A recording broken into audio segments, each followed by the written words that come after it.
नाजरीन आदाब। चलत्तर कहानी का दूसरा हिस्सा लेकर मैं फिर हाजिर हूँ।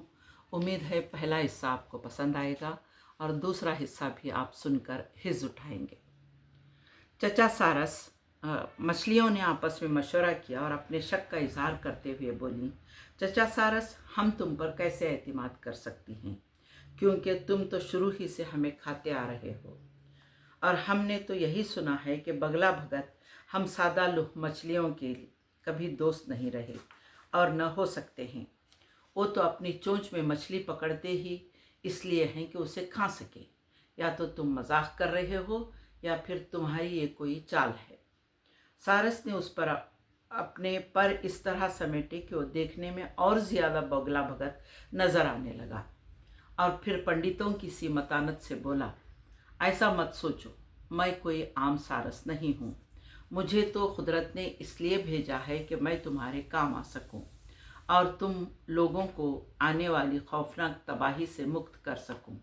हाँ, अगर तुम्हें मुझ पर एतमाद नहीं है तो एक मछली मेरे साथ चले ताकि मैं उसे तालाब दिखा सकूं और वापस लाऊं, फिर तो तुम्हें मेरी बात पर यकीन आ जाएगा ना।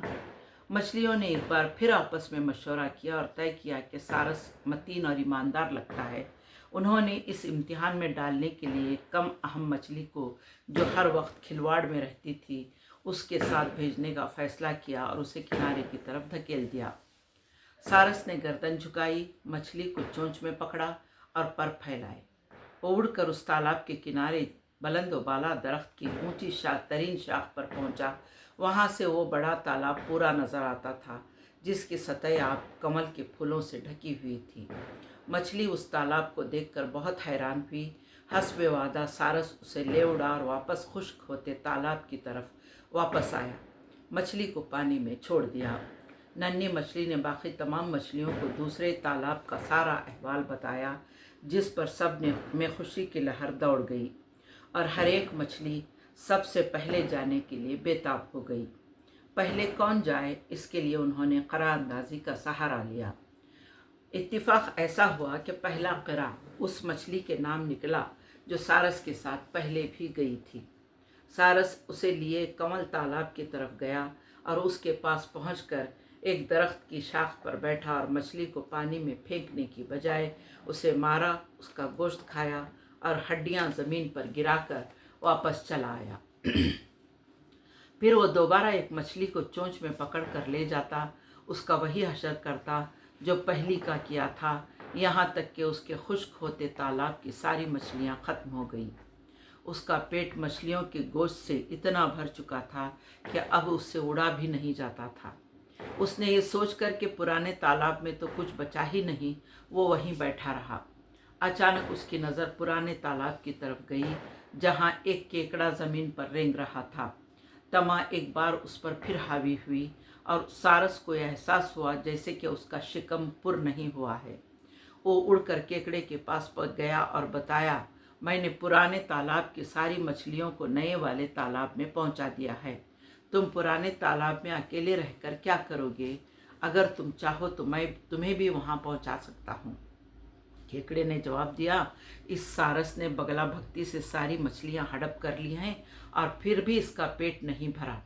अब उसकी नज़र मुझ पर है, इस पर एतमाद तो बिल्कुल नहीं किया जा सकता।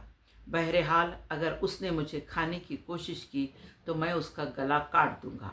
ये सोचकर उसने सारस से कहा, आए दोस्त, मेरा ख्याल है कि मेरा वज़न कुछ ज़्यादा है और तुम्हारे लिए मुश्किल होगा कि तुम मुझे अपनी चोंच में उठा सको। तुम मुझे गिरा दोगे। मैं ऐसा करता हूँ कि तुम्हारी गर्दन पर सवार हो जाता हूँ और अपनी आठों टांगों से उसे मजबूती से थाम लूँगा। फिर तुम आसानी से उड़ सकोगे और मुझे मेरे नए ठिकाने पर पहुँचा सकोगे। सारस को, जो दूसरों के साथ चालबाजी करता था, ये ज़रा भी ख्याल न आया कि उसे ख़तरे में है। ज़बरदस्त, अब मुझे केकड़े का लजीज गोश्त खाने को मिल जाएगा। ये सोचकर उसने केकड़े को अपनी गर्दन पर चढ़ने दिया, लेकिन केकड़े ने गर्दन पर चढ़कर उस अपनी आठों टांगें उसकी गर्दन पर जमा दी और बोला, अच्छे बगले, तो अब तुम उड़ो और मुझे मेरे नए ठिकाने पर पहुंचा दो। सारस उड़ा और उस दरख्त पर जा बैठा जिस पर तमाम मछलियां चट कर चुका था। केकड़ा बोला, क्या बात है सारस, क्या तुम रास्ता भूल गए हो? तुमने तो मुझे नए तालाब पर लेकर जाना था। चलो और मुझे उस किनारे पर उतार दो। सालस ने कहा, नीचे देखो, मैंने सारी मछलियां यहीं बैठकर खाई थी। अब तुम्हारी बारी है। केकड़ा हंसा और बोला, मछलियां तुम्हारे पेट का ईंधन इसलिए बन गईं क्योंकि वो मासूम बल्कि बेवकूफ़ थीं। मैं नहीं हूँ। तुम्हारा गला मेरी 8 टांगों की गिरफ्त में है। सारस को तब एहसास हुआ कि उसकी अपनी जान खतरे में फंसी हुई है।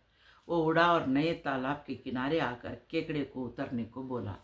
केकड़े ने दिल में सोचा, इस बगला भगत पर एतबार करना परले दर्जे की हिमाकत होगी। ये बचकर न सिर्फ मुझे खा जाएगा बल्कि बाद में मछलियों के लिए भी खतरा बना रहेगा। ये सोचकर उसने अपने तेज नाखून सारस की गर्दन में उस वक्त तक चुभोए रखे जब तक बगला भगत की जान न निकल गई। फिर वो आहिस्ता आहिस्ता चलता हुआ नए तालाब में चला गया। भिक्षु ने, जो जानवरों के सारे खेल को तफसील से देख रहा था, वो अब भी नए तालाब के पास आकर बरगद के दरख्त तले विराजमान हो गया। अपने इस एक पत्थर में उसने सारे किस्से को लिखा ताकि अपने उस्ताद को भिजवा सके। मंदरजा बाला कहावत the crane and the crab है। ये अंग्रेज़ी ज़बान में ट्रिकरी के नाम से भी मिलती है और जातक कहानियों की अंग्रेज़ी किताब Buddha's tale for young and old में भी मौजूद है। सामईन, नाजरीन, कहानी आपको बहुत पसंद आई होगी। हमारी कहानियों को लाइक करें, सब्सक्राइब करें, देखें और शेयर करें। अल्लाह हाफिज़। फिर मिलेंगे नई कहानी लेकर। शुक्रिया।